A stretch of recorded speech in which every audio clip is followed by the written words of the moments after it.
एक समय की बात है, किसी नगर में एक राजा राज्य करता था। वह राजा अपनी प्रजा को बहुत ही खुश रखता था, अपनी प्रजा का पूरा ध्यान रखता था। प्रजा भी उस राजा से पूरी तरह से संतुष्ट रहती थी। अब धीरे धीरे राजा की उम्र बढ़ती गई और बुढ़ापा आ गया था। राजा ने सोचा कि अब मैं बूढ़ा हो चुका हूँ तो क्यों ना मैं अपना राजपाट अपने पुत्रों को सौंप दूँ। राजा के 2 पुत्र थे। राजा ने अपने मन की बात अपनी रानी को बताई तो रानी ने भी बात पर सहमति जताई। अब राजा ने अपने मंत्रियों से विचार विमर्श करके अपना राजपाट अपने पुत्रों को सौंपने का विचार किया। राज्य के नियमों के अनुसार राजा का राजपाट राजा के बड़े पुत्र को मिला। राजा का बड़ा पुत्र राजा बनने के योग्य तो नहीं था, परंतु बड़ा होने के कारण उसे राजा का राजपाट मिल गया। छोटा पुत्र और उसकी पत्नी बहुत ही संतोषी और सरल स्वभाव के थे, परंतु राजा के बड़े पुत्र की पत्नी बहुत ही दुष्ट स्वभाव की थी। उसे राजपाट में मिलने के बाद भी जरा सा भी संतोष नहीं था। उसे अपनी देवरानी से जलन होने लगी थी। वह हमेशा ही उसे सताने का प्रयास करती रहती थी। रानी बनने के बाद से तो उसमें और भी ज़्यादा अकड़ आ गई थी। वह अपनी देवरानी को बहुत परेशान करने लगी थी। इसी तरह से समय बीतता गया। फिर कुछ दिनों बाद उन दोनों भाइयों के माता पिता, जो कि राजा और रानी थे, उनका निधन हो जाता है। अब धीरे धीरे समय बीता और समय बीतने पर रानी की जेठानी और उसकी देवरानी दोनों ही गर्भवती हो जाती है। 9 महीने के बाद दोनों ने एक एक पुत्री को जन्म होता है। दोनों की पुत्रियों की आयु में कुछ ज़्यादा अंतर था, सिर्फ 12 घंटे का अंतर था। इस वजह से दोनों का जन्म होता है और जन्म के 6ठे दिन के बाद बेमाता उनका भाग्य लिखने के लिए आती हैं। बेमाता दोनों पुत्रियों का भाग्य लिख देती हैं और वहाँ से चली जाती हैं। अब जो जेठानी रानी थी वह ज्योतिष को बुलाती है और पूछती है कि बताओ मेरी बेटी के भाग्य में बेमाता ने क्या लिखा है, और साथ में वह कहती है कि जरा मेरी देवरानी के लड़की का भी भविष्य बताओ कि बेमाता ने उसके भाग्य में क्या लिखा है, मुझे यह जानना है। जेठानी के मन में यह था कि कहीं उसकी देवरानी की लड़की का भाग्य उसकी पुत्री के भाग्य से ज़्यादा अच्छा न हो। वह सोचती है कि जिस तरह से मैंने अपनी देवरानी को परेशान करके रखा, वैसे ही मैं उसकी लड़की को अपनी लड़की के मुकाबले में कभी आने नहीं दूंगी। उसकी लड़की का जीवन भी मैं नर्क बना दूंगी। फिर ज्योतिषी उन दोनों लड़कियों के भाग्य को देखना शुरू करते हैं और जेठानी कहती है कि मुझे अपनी पुत्री का भाग्य और मेरी देवरानी की पुत्री का भाग्य दोनों का ही बताओ। तो वह ज्योतिषी दोनों लड़कियों का भाग्य देखकर चौंक जाते हैं और उन रानी के सामने कुछ बोल नहीं पाते। तब वह रानी गुस्सा करती हुई कहती है कि मुझे अपनी पुत्री का भाग्य बताओ। तब ज्योतिषी डरते हुए कहता है कि रानी, आपकी बेटी का भाग्य आप स्वयं ही नष्ट कर दोगी। आपकी पुत्री बड़े ही ऐशो आराम से पलेगी, परंतु यह बड़ी होकर दुख भोगेगी और उसकी मृत्यु का कारण भी आप ही बनोगी। यह सुनकर रानी भड़क जाती है और कहती है, यह मैं कैसे कर सकती हूँ? अपनी बेटी मुझे बहुत ही प्यारी है, मैं उसके साथ कभी ऐसा नहीं करूँगी। यह ज्योतिष को डांट लगाने लगती है। ज्योतिष बेचारा चुप हो जाता। फिर रानी कहती है, ठीक है ज्योतिषी, मेरे देवरानी की लड़की का भाग्य देखकर बताओगी बेमाता ने उसके भाग्य में क्या लिखा है। तो ज्योतिषी कहता है कि रानी, बेमाता तो उसका भाग्य बहुत ही अच्छा लिखा है।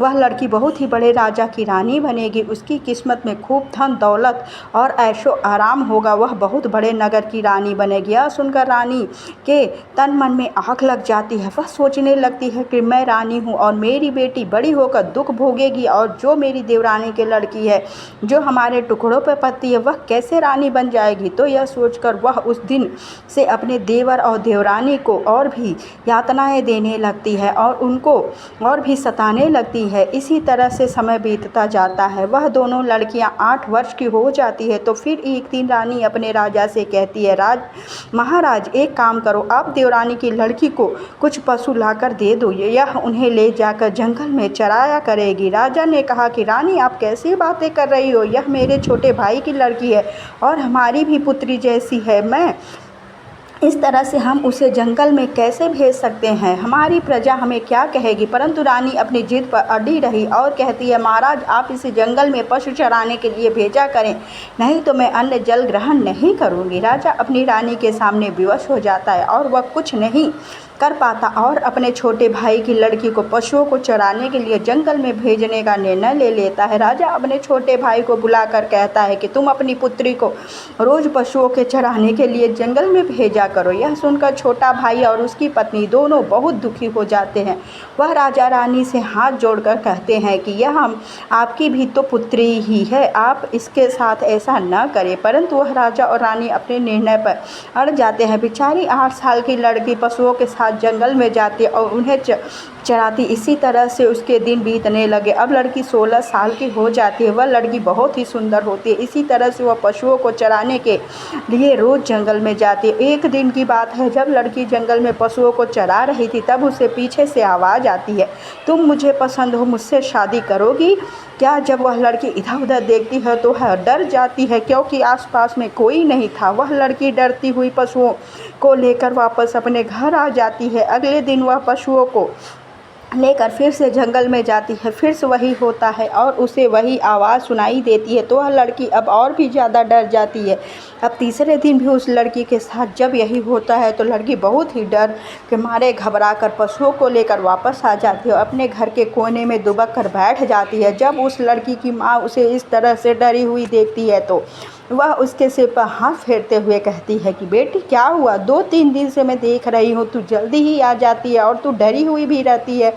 आखिर बात क्या है, मुझे बता दो। लड़की अपनी माँ को सारी बात बता देती है। तब उसकी माँ कहती है, बेटी तू एक काम कर, कल जब तू जंगल में जाए तो और मुझे यह आवाज़ आए तो तुम कहना कि मेरे घर आकर मेरे माता पिता से बात करो। अगर मेरे माता पिता कहेंगे तो मैं शादी कर लूँगी। फिर जब लड़की अगले दिन जंगल में जाती है तो उसे वही आवाज़ सुनाई देती है। अब लड़की डरती भी नहीं है और कहती है कि जाकर मेरे माता पिता से बात कर लो। अगर मेरे माता पिता हाँ कर लेंगे तो मैं तुमसे शादी कर लूँगी। लड़की कहकर वापस अपने घर आ जाती है। जब लड़की अपने घर आ जाती है तो लड़की के पीछे पीछे कौन चला आता है? लड़की के पीछे पीछे एक नाग चलकर आ जाता है और लड़की के घर के बाहर आकर रुक जाता है। लड़की की माँ जब दरवाज़ा खोलती है तो लड़की के पीछे एक नाग को आता हुआ देखकर वह डर जाती है। वह लड़की से कहती है, बेटी यह नाग यहाँ पर कैसे आया? तो नाग कहने लगा कि मैं वही हूँ जो आपकी लड़की से शादी करना चाहता हूँ। लड़की की माँ कहती है, यह कैसे संभव हो सकता है? एक सर्प के साथ मैं अपनी बेटी की शादी नहीं कर सकती।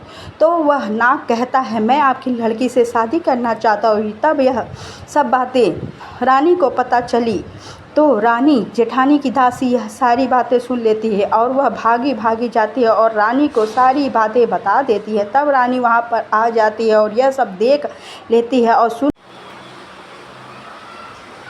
हमने जंगल में पशुओं को चराने के लिए भेजा था या शादी ब्याह करने के लिए भेजा था? तब तेरी लड़की ने इस सर्प से शादी का वादा किया है तो तेरी लड़की को इस सर्प से शादी तो करनी ही पड़ेगी। रानी के मन में यह चल रहा था कि ज्योतिषी ने कहा था कि यह लड़की एक बहुत बड़े राजा की रानी बनेगी। अगर वह किसी गरीब आदमी से इस लड़की की शादी करती है तो क्या पता कब किस्मत बदल जाए और लड़की में ही कोई रानी बन जाए। परंतु सर्प के साथ शादी करके तो यह लड़की एक सर्प की पत्नी बन जाएगी और यह सर्प कहाँ से राजा बन जाएगा। यह सोचकर मन ही मन रानी प्रसन्न हो जाती है और वह अपनी देवरानी पर दबाव डालती है और कहती है कि अपनी लड़की की शादी इस सर्प से करा दे, अन्यथा तुम दोनों पति पत्नी को देश निकाला दे देंगी। यह सुनकर वह लड़की दुखी हो जाती है और कहती है, माँ तुम इस सर्प से मेरी शादी करा दो, मेरी किस्मत में जो होगा वह तो होकर ही रहेगा।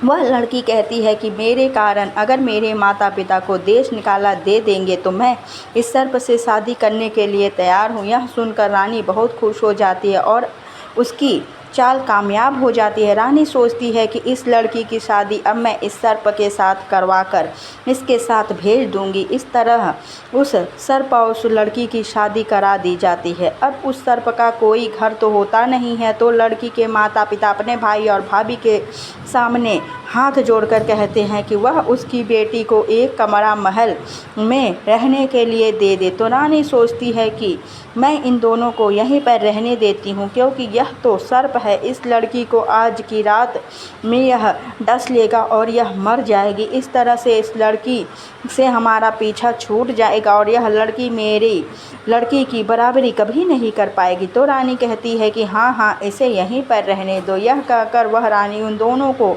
एक कमरे में बंद करवा देती है और बाहर से ताला लगवा देती है। और शादी की पहली रात होती है। लड़की अपने कमरे में बैठकर बिस्तर पर रोने लगती है और सर्प भी उसके पास में ही बैठा होता है। तभी देखते हैं कि देखते देखते वह सर्प एक नौजवान राजकुमार के रूप में बदल जाता है। लड़की यह देखकर डर जाती है और जल्दी से खड़ी हो जाती है। तब वह नौजवान राजकुमार बताता है कि वह जन्म से सर्प नहीं था, वह एक ऋषि के श्राप की वजह से सर्प बना था। अब उसकी शादी एक लड़की से होने के कारण वह फिर से एक नौजवान राजकुमार बन गया है। अब उसे उसका वास्तविक रूप मिल गया है। राजकुमार उस लड़की से कहता है कि मैं रामनगर का बहुत बड़ा राजा हूँ। अब मुझे ऋषि के श्राप से मुक्ति मिल गई है। मुझे अपना वास्तविक शरीर वापस मिल गया है, क्योंकि ऋषि के श्राप के कारण मुझे नाग योनि प्राप्त हुई थी। और ऋषि ने कहा था कि जब एक राजकुमारी पशु चराने के लिए जंगल में आएगी और वह तुमसे शादी करेगी तो तुम शादी की पहली रात में पुनः अपने वास्तविक शरीर को फिर से प्राप्त हो जाएगी। लड़की यह देखकर बहुत ही खुश हो जाती है। तब वह राजकुमार कहता है कि कल सुबह होते ही वह सबसे विदा लेकर अपनी रानी को यहाँ से लेकर चला जाएगा। फिर अगली सुबह होते ही सब लोग चिंतित होते हैं, सिवाय उस रानी के। लड़की के माता पिता का तो रो रो कर बुरा हाल होता है। उन्हें लगता है कि अब उनकी बेटी जीवित नहीं बची होगी। उधर रानी भी यह सोचती है कि अब तक तो वह लड़की मर चुकी होगी। तो वह अपनी दासी को भेजती है और कहती है कि जाकर दरवाज़ा खोलकर देखकर आओ और उसके मरने का शुभ समाचार मुझे आकर सुनाओ। फिर वह दासी जाकर दरवाज़ा खोलती है और वह देखती है कि वहाँ पर उस सर्प की जगह पर एक राजकुमार बैठा हुआ है और दोनों हंसी खुशी बातें कर रहे हैं। दासी वहाँ से उल्टे पांव दौड़ते हुए वापस आती है और आकर के रानी से सारी बात बताती है। रानी यह सुनकर आश्चर्यचकित हो जाती है कि कहाँ तो वह लड़की के मरने के समाचार सुनने के लिए बेचैन थी और उधर एक ही रात में सब कुछ उलट पुलट हो गया। फिर रानी वहाँ पर जाती है और रानी के साथ साथ सब लोग वहाँ पर जाते हैं और जाकर के देखते हैं कि उस कमरे में नाग तो नहीं होता, परंतु वहाँ पर एक सुंदर नौजवान राजकुमार बैठा हुआ होता है। तब वह नौजवान राजकुमार सबको बताता है कि उसे ऋषि के श्राप से कैसे मुक्ति मिल चुकी है। वह नगर का राजा है, अब उसे वापस लौटना होगा। वह कहता है कि आप अपनी पुत्री को मेरे साथ विदा कर दीजिए। इस तरह से वह अपनी पत्नी को लेकर वहाँ से चला जाता है और रामनगर में जाकर वह लड़की बहुत बड़ी रानी बनकर अपना जीवन खुशी से व्यतीत करने लगती है। इधर जेठानी यानी कि रानी यह देखकर बहुत दुखी हो जाती है और सोचती है कि बेमाता के लिखे लेख सच हो गए हैं, परंतु साथ में रानी यह नहीं सोचती है कि उसकी लड़की के भाग्य में बेमाता ने कुछ लिखा था तो वह भी सच हो सकता है, परंतु उसने लालच और जलन के कारण वह कुछ देख नहीं पाती। और फिर एक दिन रानी अपने राजा से विचार विमर्श करती है और कहती है कि महाराज, जैसे ही हमने अपने देवर और देवरानी की लड़की को जंगल में भेजा था, क्यों ना उसी प्रकार हम अपनी लड़की को भी जंगल में भेजना शुरू कर दे, ताकि हमारी लड़की भी देवरानी की लड़की की तरह रानी बन जाए। राजा मना करता है, परंतु रानी राजा की एक भी नहीं सुनती और रानी अपनी बेटी को पशु लेकर जंगल में चराने के लिए भेज देती है और साथ ही अपने सैनिकों को आदेश देती है कि जाओ और तुम्हें कोई सर्प दिखाई दे तो उसे पकड़ कर मेरे पास लेकर आओ। लड़की बेचारी रोती बिलखती जंगल में जाती है और उस राजकुमारी को पशु चराने पड़ते हैं। एक दिन राजा के सैनिक जंगल में देखते हैं कि एक बहुत बड़ा सर्प होता है। वह उस सर्प को पकड़कर ले जाते हैं, क्योंकि रानी ने उन्हें ऐसा आदेश दिया था। वह उस सर्प को ले जाकर रानी को दे देते हैं। तब रानी अपनी बेटी से कहती है कि बेटी, तुम भी इस सर्प से शादी कर लोगी तो तुम्हारी किस्मत में भी एक राजकुमार आ जाएगा। लड़की मना करती है। तब लोगों से विनती करती है कि ऐसा ना करे, परंतु रानी किसी की नहीं सुनती है और अपनी लड़की की शादी उस सर्प से करा देती है। और वह ठीक वैसा ही करती है। शादी की पहली रात को वह अपनी बेटी और सर्प को एक कमरे में बंद करवा देती है और सुबह होने की प्रतीक्षा करती है। रात में रानी सोचती है कि सुबह होते ही वह सर्प भी राजकुमार बन जाएगा और एक बड़े नगर का राजा बन जाएगा और मेरी बेटी भी बहुत बड़ी रानी बन जाएगी। रानी निश्चिंत होकर सो जाती है और उधर उसकी खुद की बेटी कमरे में सर्प के साथ रहकर खूब रोती है, चिल्लाती है और वह सर्प भी साधारण सर्प होता है। वह लड़की को देखकर उसे डस लेता है और लड़की की मृत्यु हो जाती है। सुबह उठकर सब लोग वहां पर जाकर दरवाज़ा खोलते हैं और देखते हैं कि वह लड़की तो मरी हुई है। तो रानी यह देखकर अपना सिर पीट पीट कर रोने लगती है कि उसने अपनी ही बेटी का भाग्य नष्ट कर दिया, खुद ही उसे मौत के मुंह में पहुंचा दिया। परंतु हो भी क्या सकता था जब रानी को कोसने लगते हैं। यह तक कि प्रजा भी ऐसे राजा और रानी को पाकर असंतुष्ट नहीं थे। प्रजा के लोग कहते हैं जो राजा रानी अपनी बेटी की बलि दे सकते हैं उनके लिए प्रजा की बलि देना कौन सी बड़ी बात है। सब लोग विद्रोह कर उठते हैं और उस राजा और रानी को राजगद्दी से हटाकर उनकी जगह उसके देवर और देवरानी को बिठा देते हैं। इस प्रकार से देखा जाए तो बेमाता ने क्या लिखे थे कि राजा को रंग बना दिया और रंग को राजा बना दिया। जो हमारी किस्मत में होता है उसे कोई भी हमसे नहीं छीन सकता। सिर्फ अच्छे कर्म होते हैं जो हमें आगे बढ़ाते हैं और हमारी किस्मत बदल सकते हैं। वीडियो अगर पसंद आया हो तो हर हर महादेव।